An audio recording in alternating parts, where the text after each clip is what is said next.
तसा हिंदू आहे. बरं. त्यामुळे कमळशिवाय पर्याय. तरुणांची आता भाजपलाच पसंती आहे. माझा विचार तसा आहे, राष्ट्रपती कमळ हे फुलणारच. कमळ फुलणार. साहेबांचं मुस्लिम फाउंडेशन मार्फत अहोरात्र त्यांचं गोरगरिबांसाठी किंवा ऑपरेशनसाठी मुंबईला ह्या त्या सगळ्या गोष्टी इलेक्शन सोडून इतर वेळी पण 24 तास सर्वसामान्य माणसाचा अश्रू पुसणारा पाहिजे. मेहनती आणि कष्ट करणारे त्यांचं बॅकग्राऊंड आहे, त्यामुळं आम्ही पूर्णपणे खात्रीशीर त्यांचा विश्वास ठेवू शकतो. तिन्ही गट एकत्र आल्यामुळं पारा थंड झाला. आणि त्यांच्यात असा कुठला भेदभाव नाही जाणवत की तू ह्या पक्षाचा आम्ही ह्या पक्षाचा. आमचं गावचं विकासाच्या बाबतीत पुढं आहे, सगळ्या तालुक्यात पुढं आहे.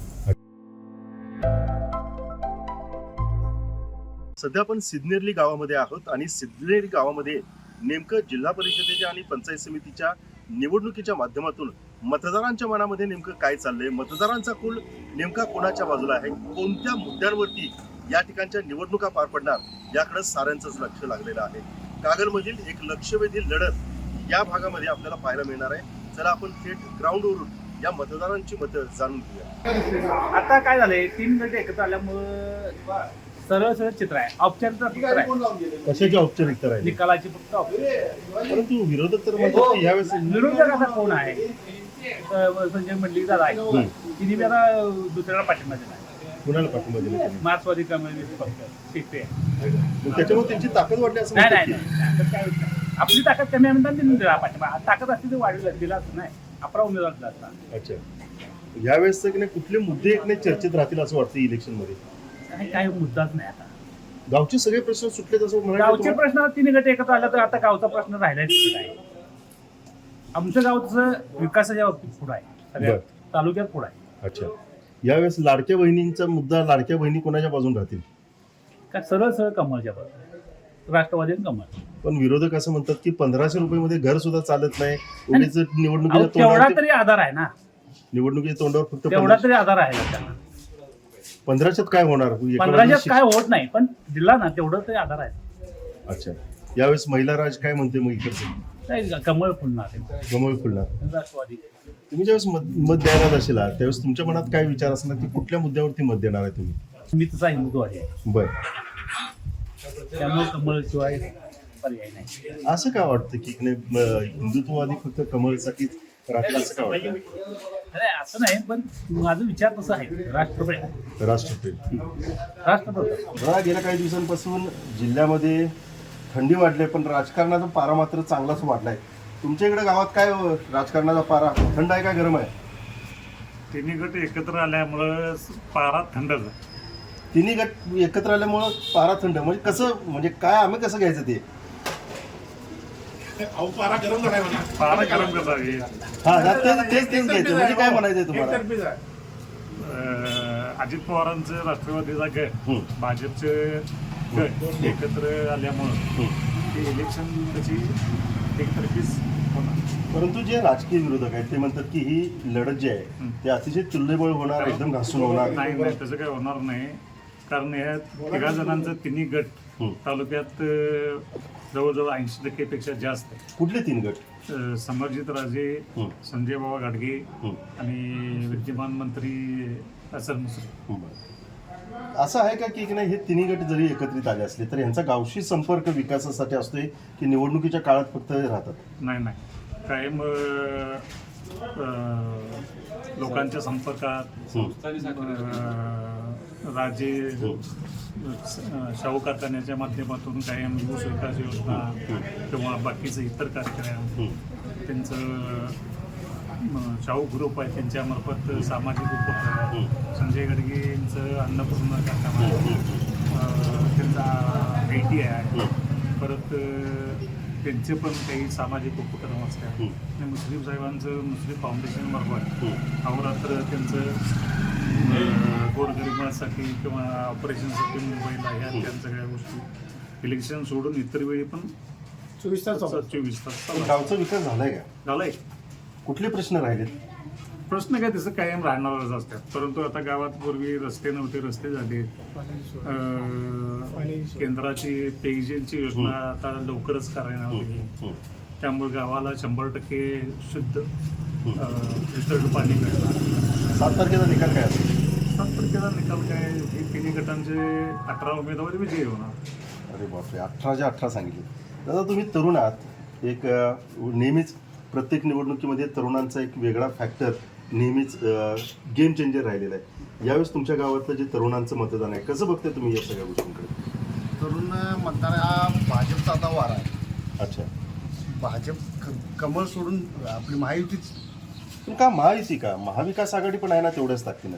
नाही तरुणांची आता भाजपलाच पसंती आहे जास्त. नाही पण काय त्याच्या मागचं काहीतरी कारण असेल ना?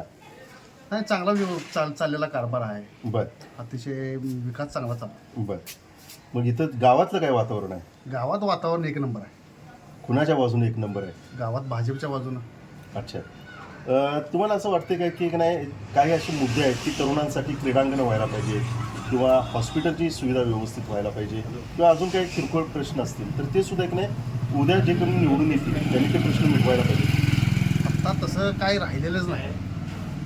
सगळं प्रश्न गावात क्रीडांगण आहे, बरं, परत हॉस्पिटलची चांगली जोड नाही आणि त्या ग्रामपंचायतीच्या माध्यमातून सगळी कामं व्यवस्थित झाली. बरं. अलीकडच्या काळामध्ये एक नाही काय म्हणतात त्याला की गटातटाचं राजकारण तर आहेच, पण तुमच्या गावामध्ये गटातटाचं राजकारण महत्त्वाचं राहतंय की पक्षाचं राजकारण महत्त्वाचं राहतंय? आमच्या गावात तसं गटातटाचं राजकारण काय नसते. इलेक्शन लागले की तेवढ्यापुरते चालतंय, बाकी सगळी मिळून मिसळून सगळी काम करतात. अच्छा, यावेळेसचं वारं काय आहे म्हणायचं? ह्यावेळेचं वारं तुम्हाला 7 तारखेला समजेलच. काय आम्हाला काय सांगणार आहे 7 तारखेला? कमळ हे फुलणारच. कमल फुलणार. मतदार आहेत ते सुद्धा आपल्यासोबत आहेत. नेमकं महिलांच्या मनामध्ये काय चाललंय जाणून घेऊया. ज्या ज्यावेळेस निवडणुका झाल्या त्या त्यावेळेस लाडक्या बहिणी ह्या नेहमीच गेम चेंजर ठरल्या. लाडक्या बहिणी ज्या बाजूला झुकतात ते पारडं जड राहते. यावेळेसच्या ग्रामपंचायती आहेत किंवा यावेळेस जिल्हा परिषदेच्या निवडणुका आहेत, पंचायत समितीच्या निवडणुका आहेत, सिन्नरीच्या लाडक्या बहिणींचा कौल कोणाच्या बाजूला असणार आहे? माहितीच्या बाजूला. काय कारण आहे माहितीच्या बाजूला? कारण आतापर्यंत आमच्या मतदारसंघात त्यांनी भरपूर विकास केलाय आणि इथून पुढे सुद्धा करतील असं आम्हाला खात्री आहे. म्हणून काय विकास केला असं तुम्हाला जाणवतंय? रस्ते असू देत किंवा महिलांच्या काही समस्या असू देत, बाकी पाण्याचे प्रश्न किंवा बाकी काही सगळेच प्रश्न. मग याच्या अगोदर पाण्याचे प्रश्न नव्हते होते, मग? पण त्यांच्या ह्याच्यातून आमचे झालेले आहेत, सगळं विकास झालेला आहे. अच्छा, रस्त्यांचा विकास असू दे, आमच्या ग्रामपंचायतीचा असू दे किंवा बाकी सगळा. मग अशी आपण एक मुद्दा छान बोललात तो म्हणजे की नाही हॉस्पिटलच्या बाबतीमध्ये हॉस्पिटलची व्यवस्था सुविधा कशी आहे या ठिकाणी? चांगले आहे. म्हणजे आमच्या गावात सरकारी हॉस्पिटल आहे ते, बाहेरच्या गावातले पण रुग्ण आमच्या गावात येतात, त्यांना व्यवस्थित सोय दिली जाते, त्यांच्या आरोग्याची काळजी घेतली जाते आणि त्यांना ज्या हव्या त्या सुविधा पुरवल्या जातात. त्यावेळेस निवडणुकीच्या रिंगणात कोण उमेदवार आहेत? आमच्या गावाच्या पंचायत समितीला उमेदवार आहेत त्या सुवर्ण पाटील आणि सुयशा घाडगे वहिनी साहेब. अच्छा, काय सांगाल उमेदवारांच्या बाबतीमध्ये तुम्ही? आता आमच्या गावाच्या सुवर्ण काके त्यांच्या पाठीमागे म्हणजे त्यांचं बॅकग्राऊंड सुद्धा राजकारणी घराण्यातलं आहे आणि आमचा विश्वास आहे त्यांच्यावर, त्यांच्या घराण्यावर आहे. मग त्यांच्यावर पण असाच आहे आणि त्या पुढे असाच विकास करतील. आणि सुयशा घाडगे वहिनीसाहेब आहेत त्या तर पूर्ण राजकारणी घराण्यातले आणि खात्रीशीर म्हणजे व्यक्तिमत्व आहे त्यांचं. अच्छा, मेहनती आणि कष्ट करणारे त्यांचं बॅकग्राऊंड आहे, त्यामुळं आम्ही पूर्णपणे खात्रीशीर त्यांचा विश्वास ठेवू शकतो. अच्छा, ताई काय सांगाल की लाडक्या बहिणी यावेळेस कोणाच्या बाजूला राहतील? लाडक्या बहिणी या महायुतीच्या बाजूलाच राहतील आणि फक्त महायुती असं नाही तर राहिलेल्या उमेदवारांच्याकडे बघून पण लाडक्या बहिणी आम्हाला साथ देतील. अच्छा, पण बऱ्याच वेळेस एक नाही राजकीय विरोधक असं म्हणतात की लाडक्या बहिणींना असं किती देतात? 1500 रुपये. 1500 रुपयेमध्ये काय होतंय असं त्यांचं म्हणणं आहे. 1500 रुपयेमध्ये जरी काय होत नसेल तरी लाडक्या बहिणी या फक्त पैशांनी मतदान करत नाही. ती ज्या उमेदवारांनी जे कामं केलेली आहेत किंवा त्यांचं आतापर्यंतचं वागणं बोलणं ह्याच्यावरती पण ठरतं. त्यांनी केलेले विकास कामं असू दे किंवा त्यांचा पाठिंबा असू दे त्याच्यावरती पण भर असतो. यावेळेस पैशावरती नाही लाडक्या बहिणी मतदान करत. यावेळेस तिन्ही गट सिन्नरीमध्ये एकत्रित आलेले दिसतात. महायुती आहे. अच्छा, महायुती आहे. काय ताकद वाढली की ह्याचा कुठेतरी फटका क्रॉस वोटिंगचा होईल असं नाही, वाटतं? मला वाटतं ताकद वाढल्यासारखी आहे आणि त्याचा फायदा होईल. अच्छा, फटका होण्यासारखी. उलट महायुती झाली म्हटल्यानंतर थोडंफार चांगलंच आहे ना, सगळ्यांच्यासाठी. विरोधच कमी झाला ना. अच्छा, पण विरोधक असं म्हणतात की तिन्ही एकत्र असल्यामुळं त्यांचं क्रॉस वोटिंग होणार, एकमेकांचं पटणार नाही, त्याच्यामुळे नाही तसं नाही पटणार नाही असं मला तरी काही नाही वाटत. कारण आतापर्यंत सगळे एकत्र मिळून व्यवस्थित काम करत आहेत, मिळून मिसळून. आणि त्यांच्यात असा कुठला भेदभाव नाही जाणवत की तू ह्या पक्षाचा मी ह्या पक्षाचा, असं नाही जाणवलं आतापर्यंत. अच्छा, एक शेवटचा प्रश्न तो म्हणजे की ज्यावेळेस तुम्ही मत द्यायला जाल त्यावेळेस मत देत असताना उमेदवार तुम्हाला कसा अपेक्षित आहे की त्याच्या जोरावरती तुम्ही मतदानाचं बटन दाबाल? मेन म्हणजे पहिला उमेदवार सुशिक्षित पाहिजे आणि लोकांच्या कल्याणासाठी काम करणारा हवा, जेणेकरून महिला असू देत, बाल असू देत किंवा रस्त्याची वगैरे कामं असू देत, बाकीची ह्यांनी सांगितलं तसं बाकीची कामं असू देत, त्याच्याकडे लक्ष देणारे असावेत किंवा ज्या विविध योजना असतील त्या पण खेडेपाड्यातल्या लोकांना मिळायला पाहिजेत ना. त्याच्यासाठी अशा नेहमी कार्यरत राहणारे उमेदवार पण चांगले भेटतात. असे कोण आहेत का तुमच्या सिन्नरलीत आता यंदाच्या आता निवडणुकीच्या ह्याच्यात? सुवर्ण शशिकांत पाटील आहेत, त्या पण सुशिक्षित आहेत, त्यांना पण बऱ्यापैकी माहिती आहे, त्यांचा पाठिंबा पण आहे, त्यांना म्हणजे कौटुंबिक वारसा पण आहे, त्याच्यामुळे त्या नेहमी त्यामध्ये वाचन वगैरे असतं, त्यामुळे त्यांना माहिती आहे काय प्रश्न आहेत आणि खेडोपाडी म्हणजे सामान्य माणसांच्यात वावरलेले असल्यामुळे त्यांना माहिती आहे की त्यांचे काय प्रश्न असतात, त्यामुळे त्या बऱ्यापैकी सोडवतील. अच्छा दादा, सिन्नरलीचं वारं कसं आहे? वारं आता काय कमळ, हा? माहिती कमळ. का महायुतीच का? माहिती म्हणजे आता काय विकास हे पण आहे. पण यावेळेस 3 मातबर नेते एकत्र आहेत, तिघांचे वेगवेगळे गट आहे, पक्षापेक्षा गट तर खूप महत्त्वाचं असते. कसं राहणार यावेळेस मग? चांगलं आहे, पक्ष चांगलं. अच्छा, काय मुद्दे काय असतील या निवडणुकीमध्ये एक मतदार म्हणून, सामान्य मतदार म्हणून? काय विकास वगैरे चांगलं आहे, खालीपर्यंत योजना चांगली. काय काय केलं ते विकास? पेन्शनची योजना, लाडक्या बहिणीची कामं. अच्छा, वातावरण सध्या चालू आहे इलेक्शनचं. राजकारणात इथे गटातटाचं राजकारण असते. बरं. 3 गट एकत्र आल्यानं म्हटल्यानंतर एकमेकांच्या काय अडचणी नसतात. कुठला गट एकत्र आले? भाजप, हां. अजित पवार राष्ट्रवादी आणि हे आपला भारतची 2 एकत्र आहेत. बरं. 3 आहेत आणि शिंदे सेना आहे ती अपूर आहे. अच्छा, मग काय वारं कुणाचं आहे इकडं असं वाटतं? भारतात 3 इकडे ज्यादा आहेत म्हटलं तर भारत त्यांचं आता जनमताचा कौल.